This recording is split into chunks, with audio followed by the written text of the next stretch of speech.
4장 1절로 5절 47페이지 미혹의 영, 귀신의 영이죠. 미혹의 영과 귀신의 가르침에 대해 경계할 것을.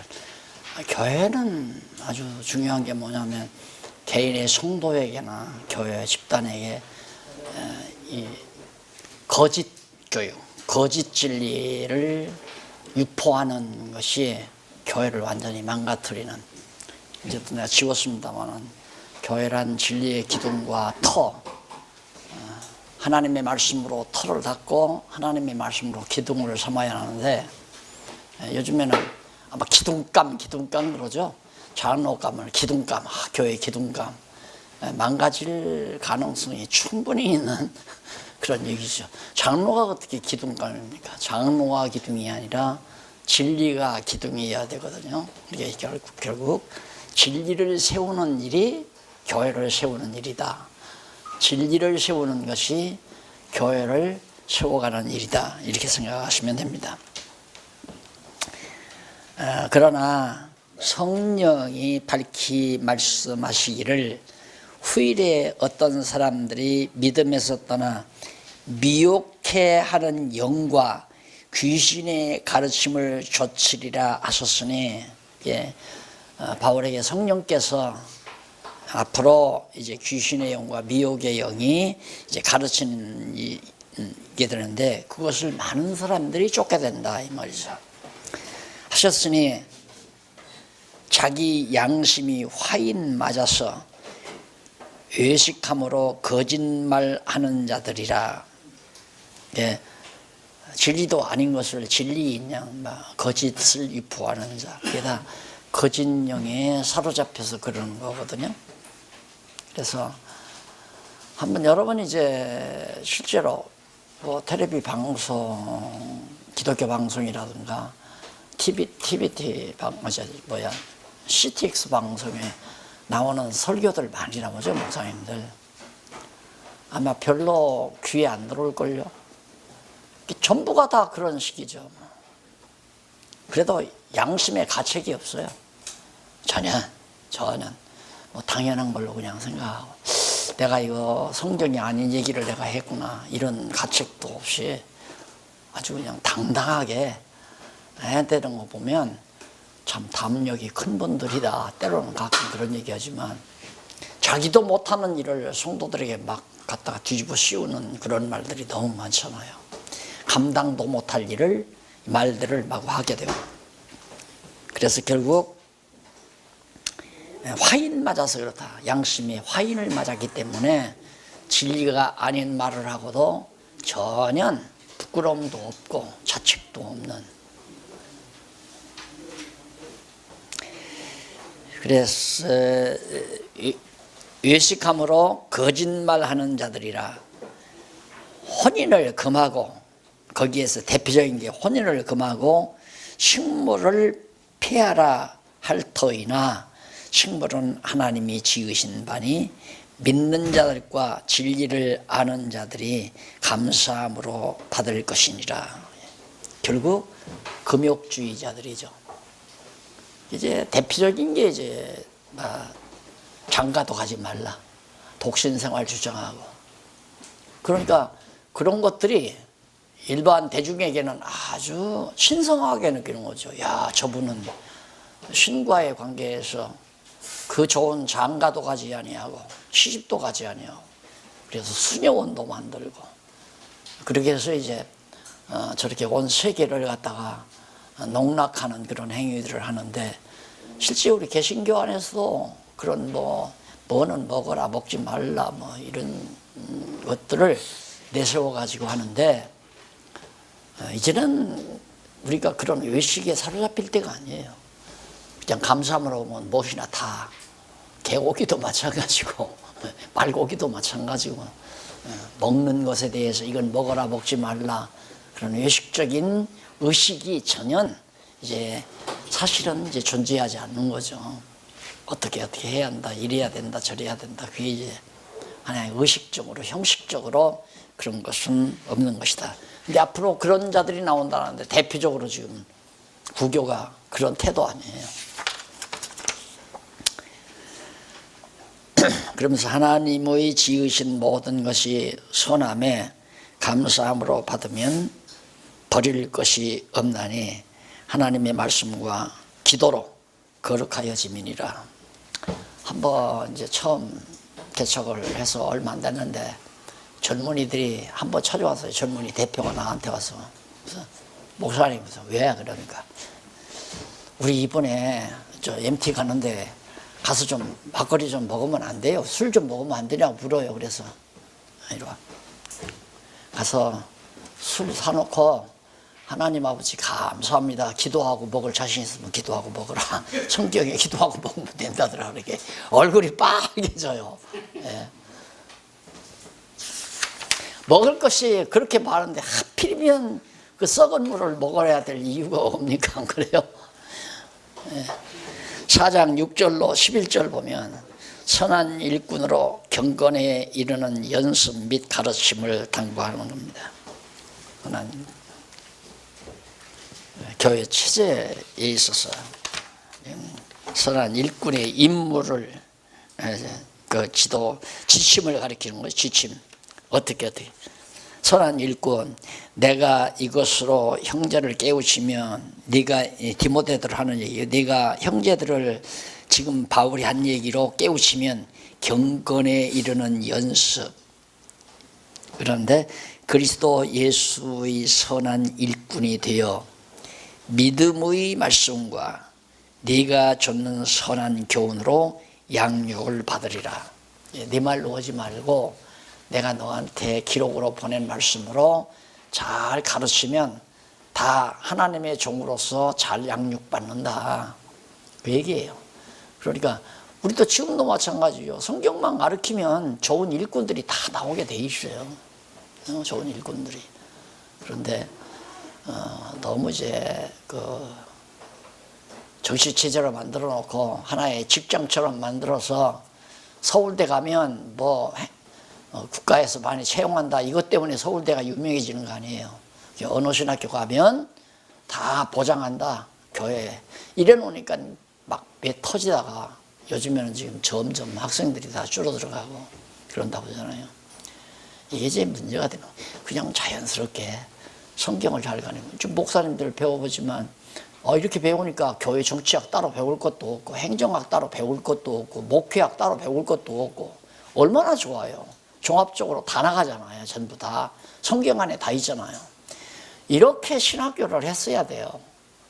이렇게 그냥 그러니까 교회가 그냥 신학교로 생각하고 교회에서 성경 가르치면 목사 될 사람 목사 되고 전도사 될 사람 전도사 되고 권사 될 사람 되고 장로 될 사람 되고 그렇게 돼 있어요. 그냥 성경만 잘 가르치면.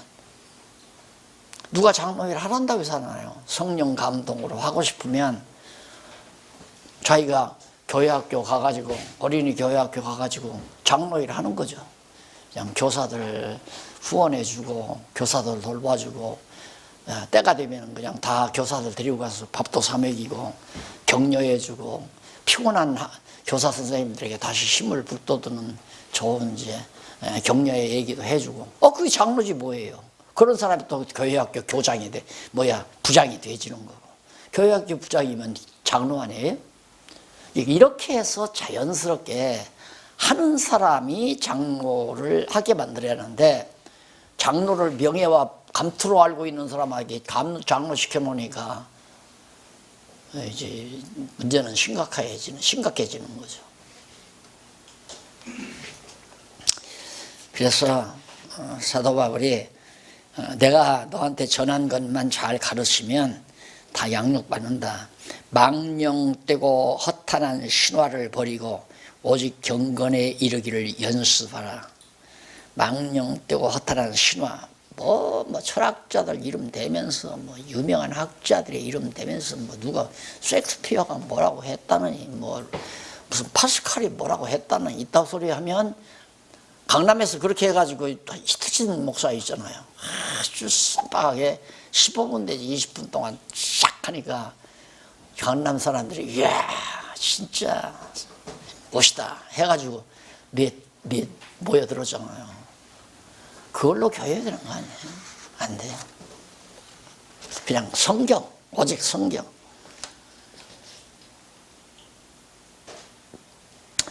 육체의 연습은 약간의 유익이 있으나 경건은 범사에 유익하니 금생과 내생의 약속이 있느니라. 경건이라는 아까도 말했지만 예수가 그리스도라는 사실을 분명히 가르쳐서 믿게 해가지고 여호와 하나님 살아계심을 깨달아 알고 경외하는 자세를 경건이라고 그러잖아요.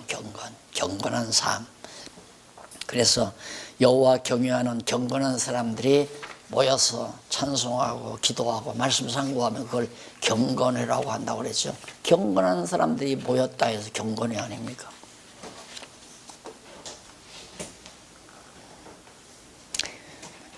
금생에도 좋고 내생에도 좋고 여호와 경외한다는 게 얼마나 이 세상 살기가 그렇게 편하고 그렇게 안전성이 있고, 아까 제가 말씀드렸죠.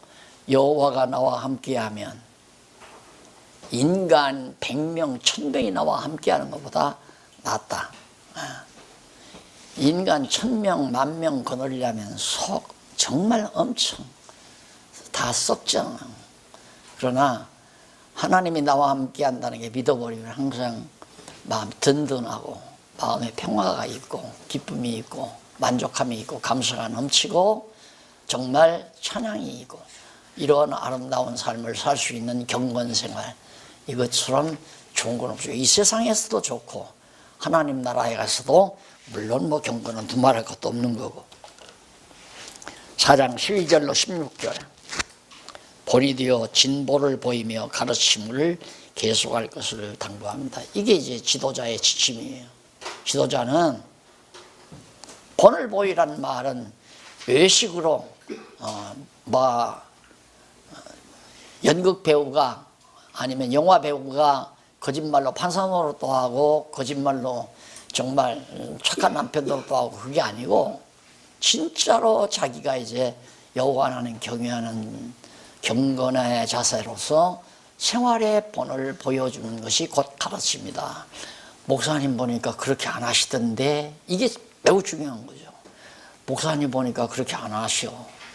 그거 이제 생활의 본이고 계속해서 가르치는 거 매우 중요하고요. 하나님 말씀 가르치는 거 매우 중요하고, 이 두 가지 일을 쉬지 말고 해라. 이게 지도자가 해야 될 중요한 임무다.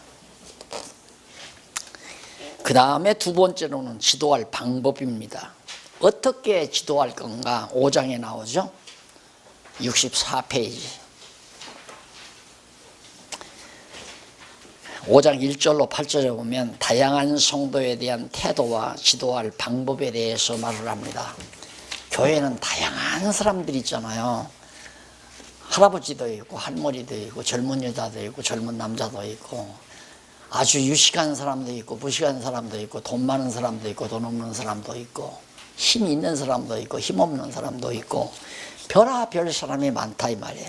그런 사람들이 각각 대하는 방법을 지금 바울이 소개해 주고 있습니다. 어떻게 늙은이를 꾸짖지 말라. 나이 드신 어른을 꾸짖으면 안 된다. 권하는데 누구에게 권하듯이 아버지에게 아비에게 하듯이 이렇게 하시면 어떨까요?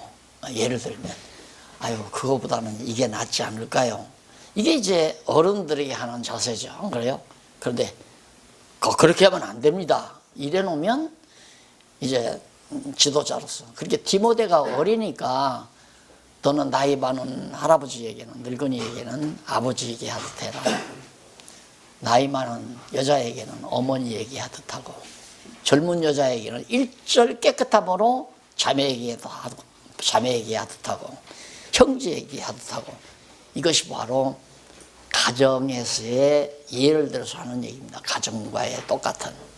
그러니까 교회란 사랑으로 다스려지는 가정처럼 교회도 사랑으로 다스리는 거죠.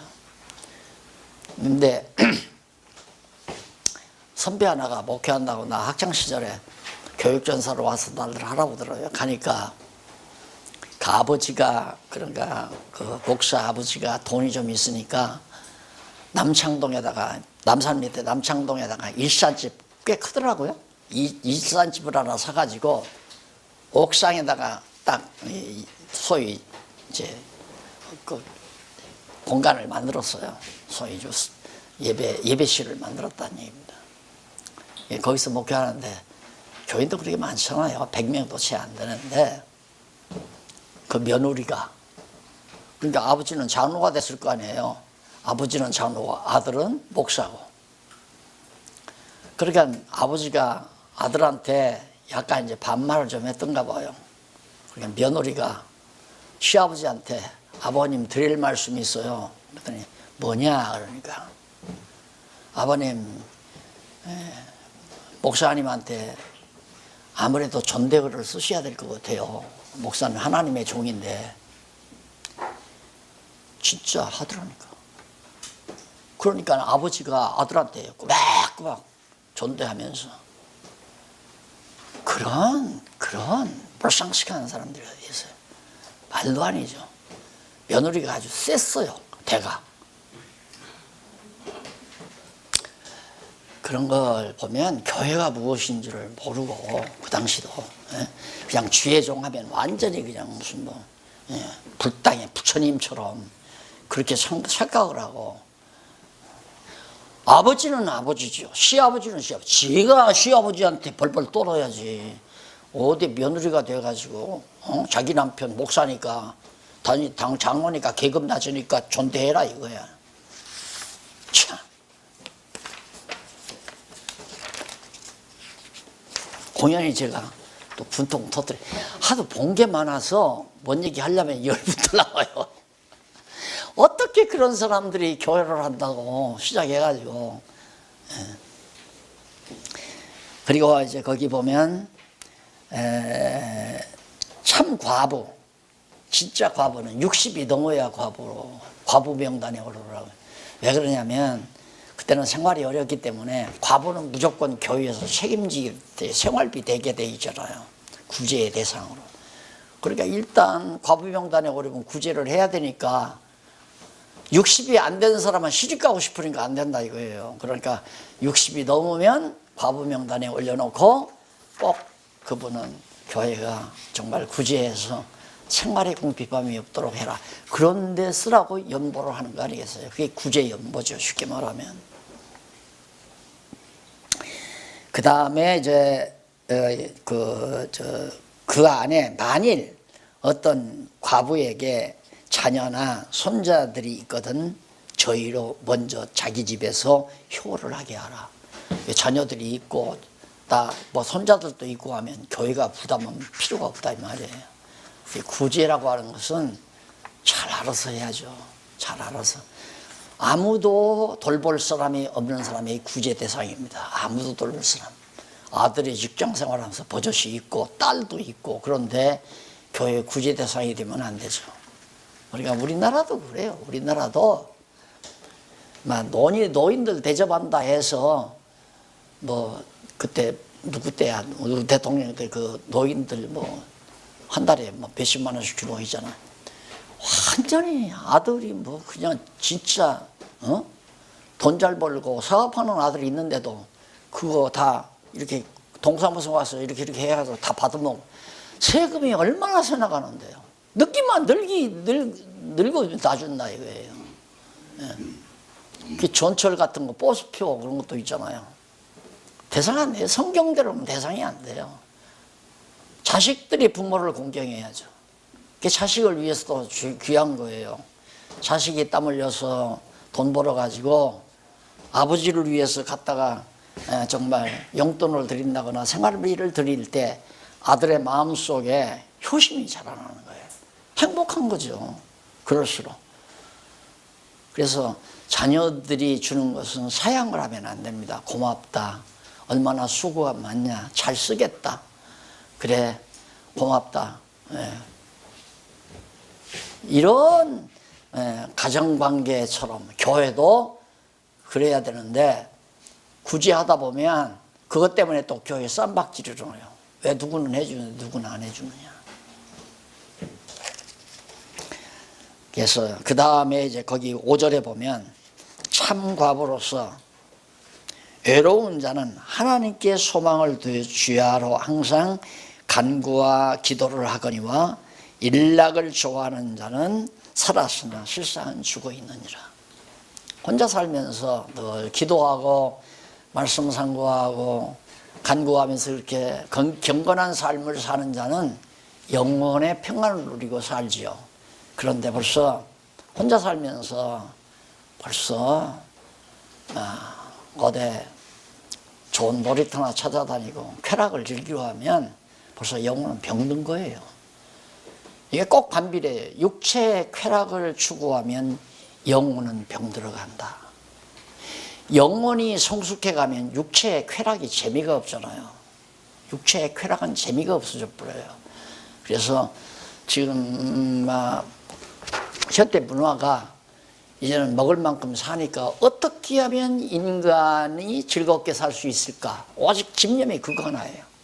솔로몬이 돈 좀 있으니까 어떻게 하면 나를 즐겁게 할까 하는 것이 그의 연구 제목이었듯이 똑같아요. 인간은 어떻게 하면 나를 즐겁게 할까?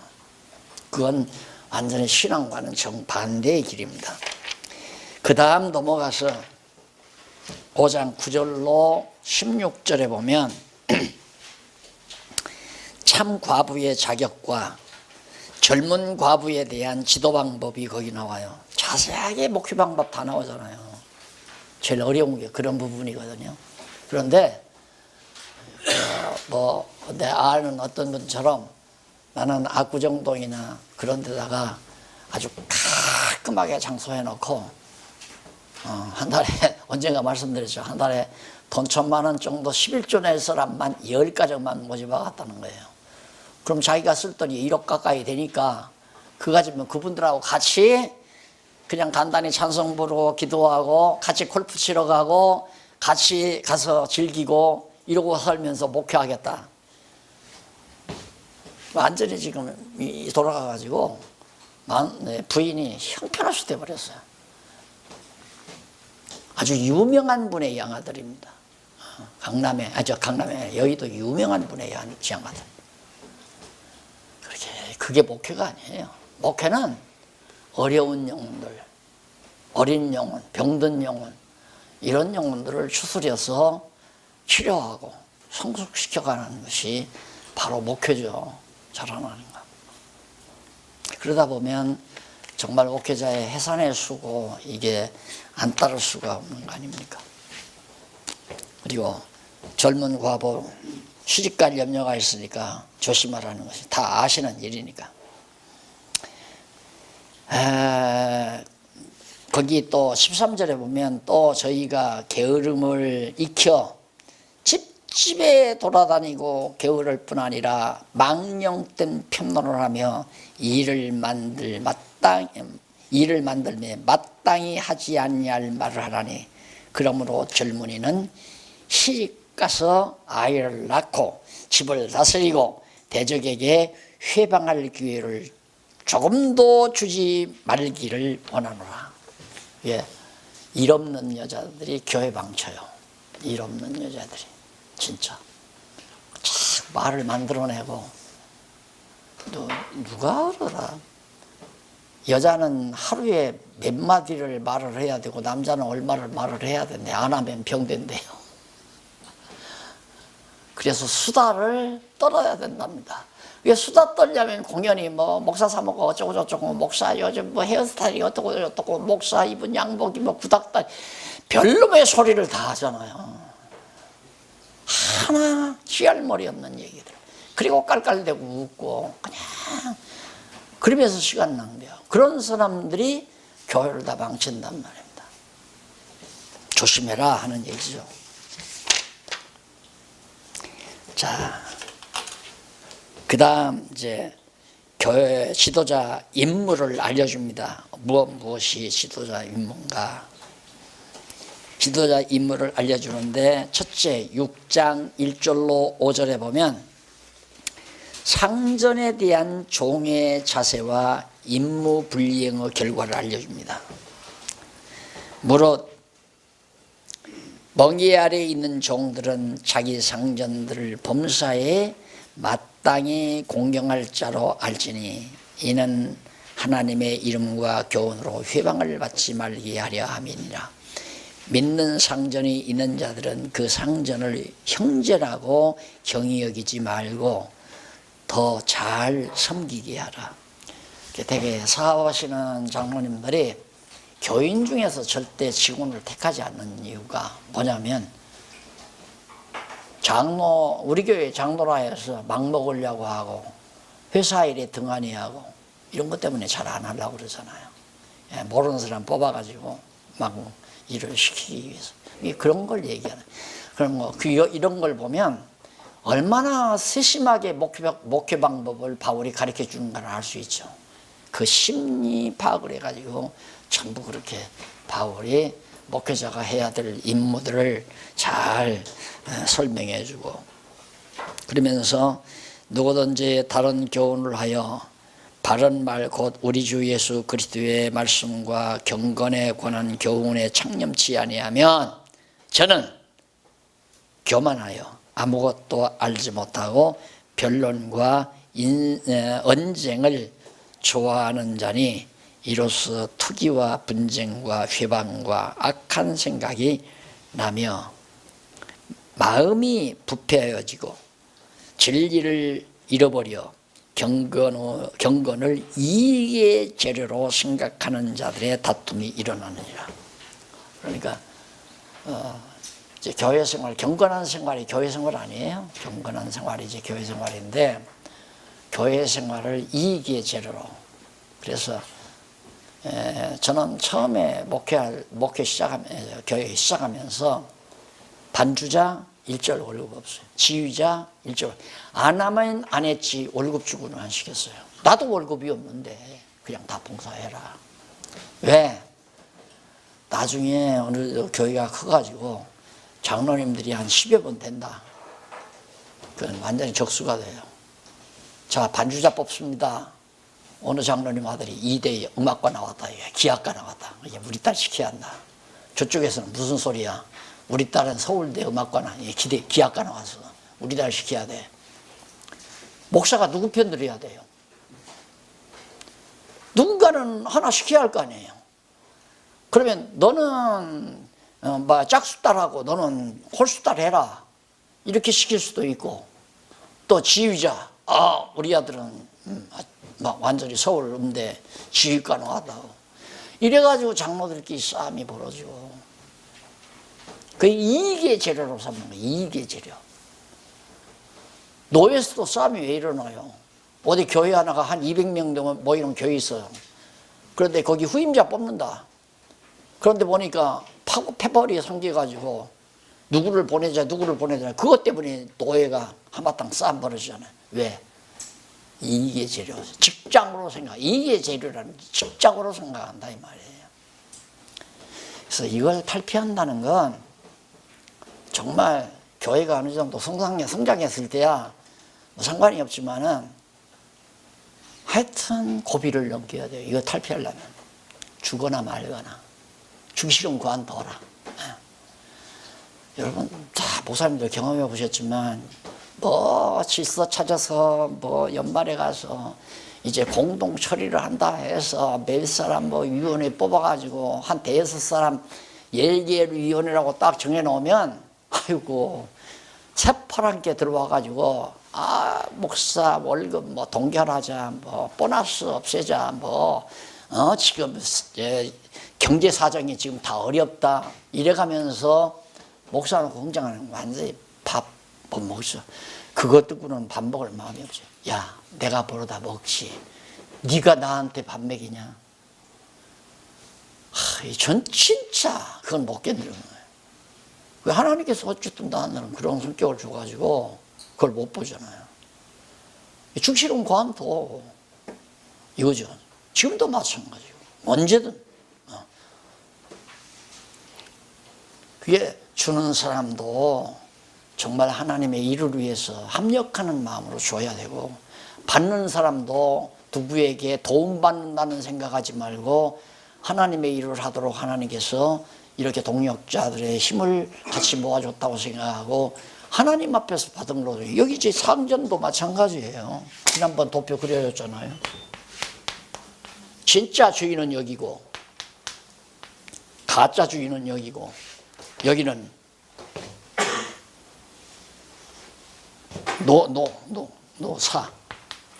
사장, 사원. 이건 수평관계예요. 그렇지만 너는 회사에 가서 사장에게 복종하라. 잘 순종하라. 열심히. 왜? 그것이 나에게 하는 거다. 왜 나에게 하는 거냐면 이 사람도 내 사원이다 이 말이에요. 아까 그랬잖아요. 마귀도 하나님이 부리는 종이에요. 종 아닌 사람이 전부 다 하나님이 다 주관하는데 마귀도 하나님의 종이고 천사도 하나님의 종이고 다 하나님의 종이기 때문에 하나님이 다 주관하는 거거든. 여기도 하나님이 주관하고. 그러니까 사장 너 내 사원에게 내 노동자에게 네가 학대를 가하면 너는 나한테 당한다 그 말이에요.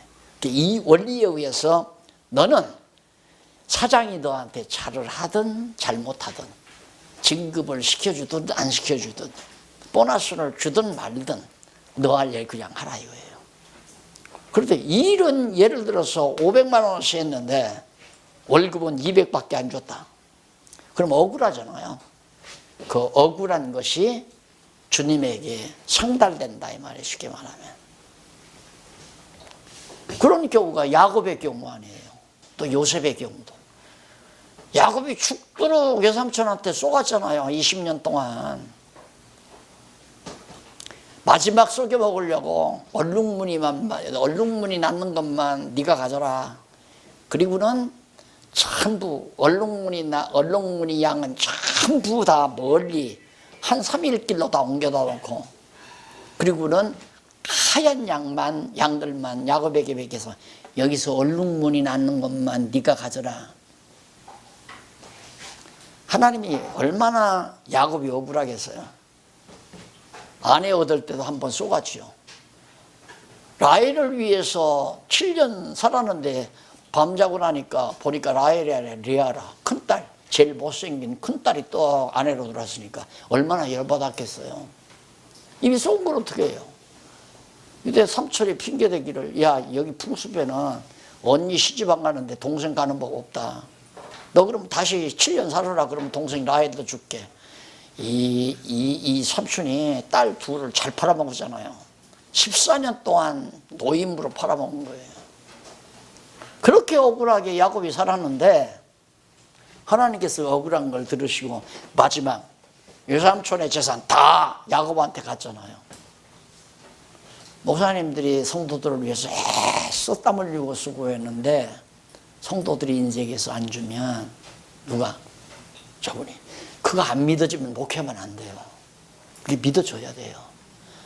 그리고 기대할 필요도 없어요. 주면 좋고 안 주면 주든 안 주든 하나님이 나에게 그걸 주든 안 주든 천국은 보장됐으니까 내가 받은 사명을 난 한다 하고 하다 보면 하나님이 일하는 소에게 망치우지 않는다고 언약했잖아요. 그 믿고 하는 것이 목사입니다. 믿고 하는 건데 하나님이 보실 때 일을 엄청 많이 하잖아요. 야, 엄청 일을 많이 한다. 그런데 교회가 정말 합력하는 일은 형편없구나. 알았다. 내가 하마. 교인들 하는 사업은 팍팍 줄어들어가고 목사님에게는 일한 만큼 하나님께서 다 채워주고 그냥 하는 일 없이 놀면서 목사니까 하나님이 축복해 주기를 바라는 그건 아니죠. 진심으로 하나님 앞에서 일해 나가는 것. 그래서 그 원리를 6장 1절 5절에서 밝혀주고 있는 겁니다.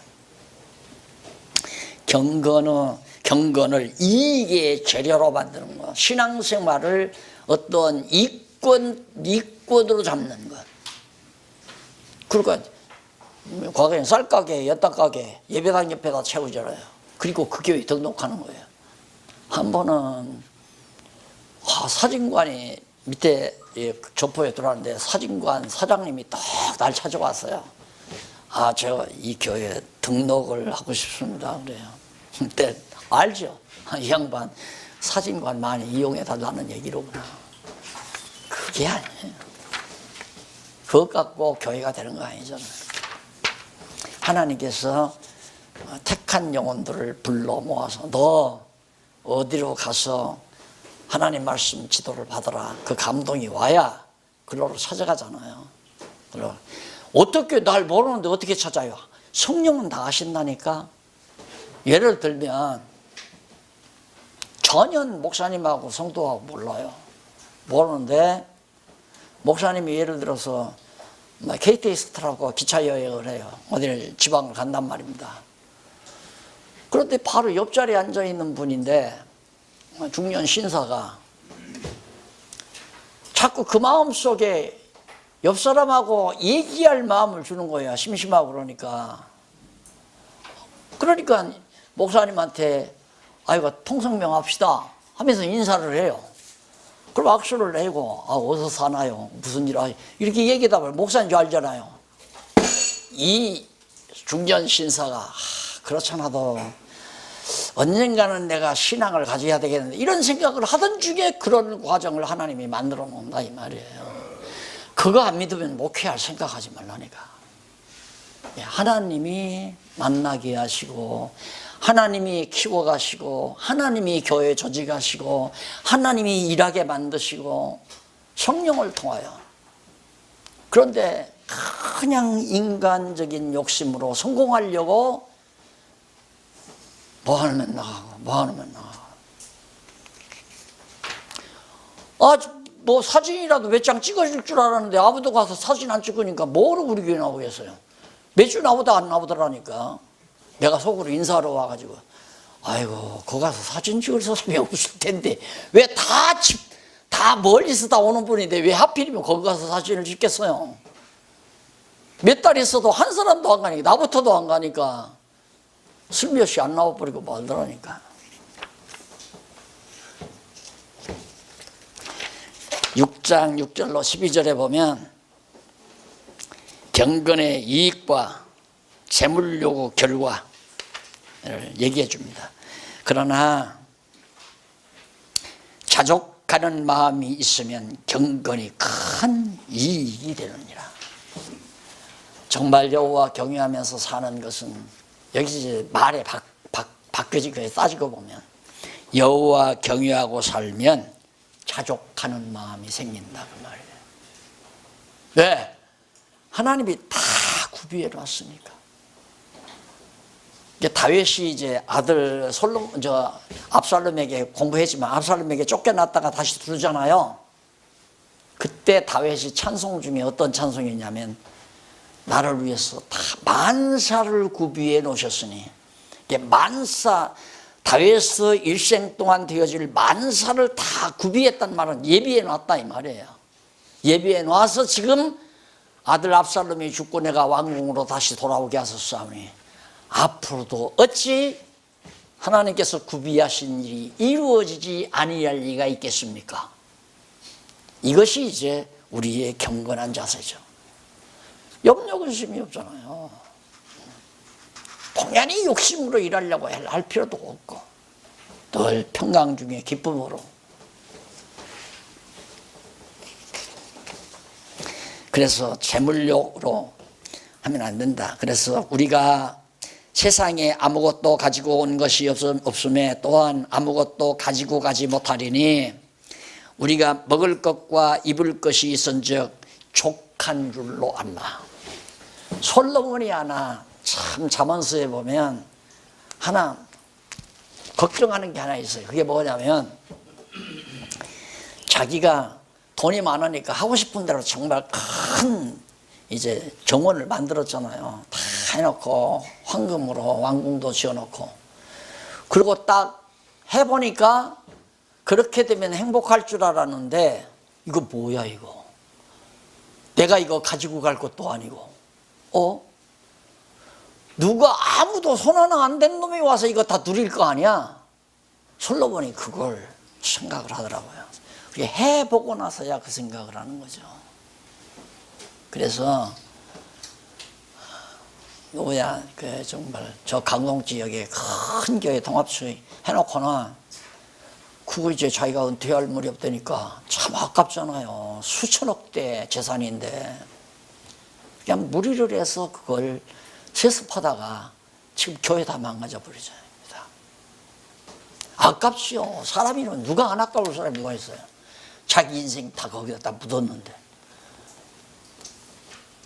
세상 기업도 마찬가지잖아요. 가난했을 때 그냥 껌상자, 롯데 빌딩이라는 게 껌장사로부터 시작했다고 하잖아요. 할아버지가.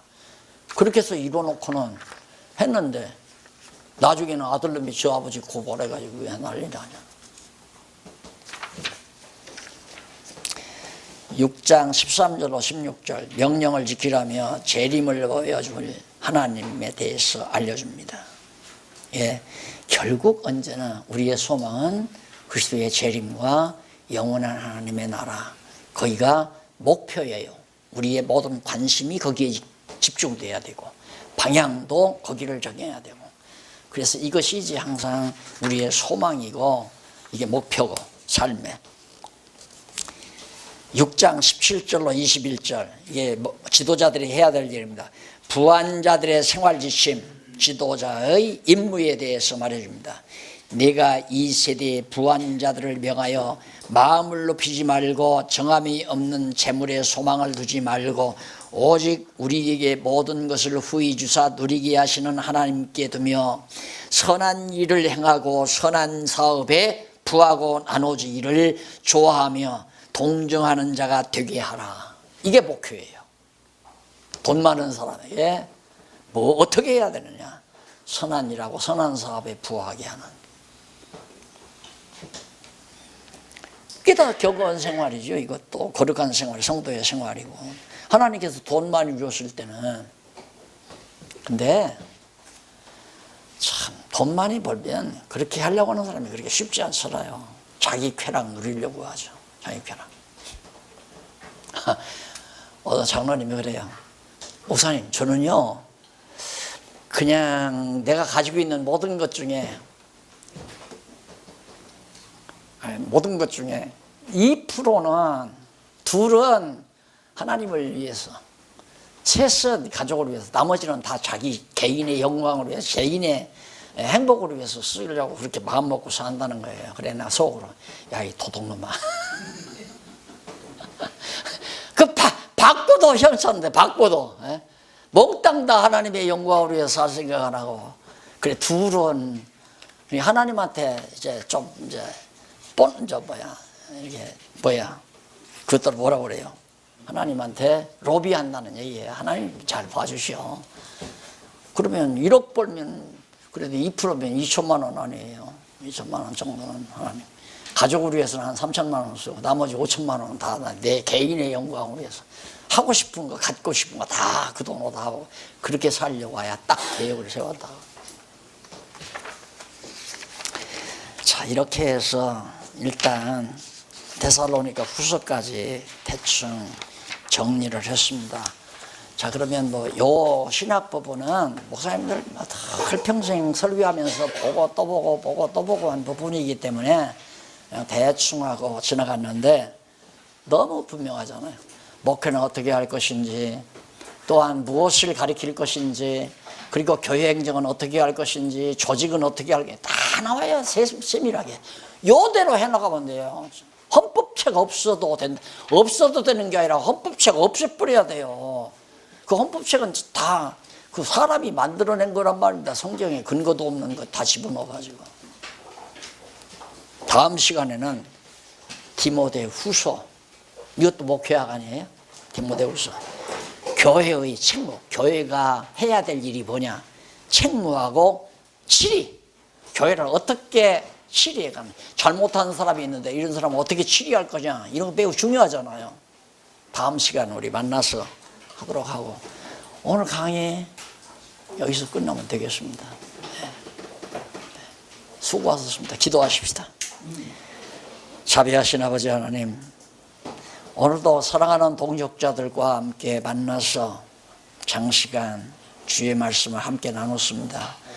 일찍이 신앙의 선배 바울에게 감동하셔서 우리에게 귀한 생명의 말씀으로 전해주신 귀한 말씀을 통하여 현직에 있는 많은 영혼들을 지금 길러가고 있고 가르치고 있고 교회를 섬기고 있는 사랑하는 종들과 함께 귀한 말씀 나눴사오니 무엇보다도 지혜와 총명과 명철을 더하소서 영혼들에게 기름진 양식으로 잘 먹일 수 있도록, 그래서 교회가 진리의 기둥과 터로 튼튼하게 세워져 가는 교회들이 되도록 인도해 주시옵시기를 비오며 예수님의 이름으로 기도드립니다. 감사합니다. 수고하셨습니다.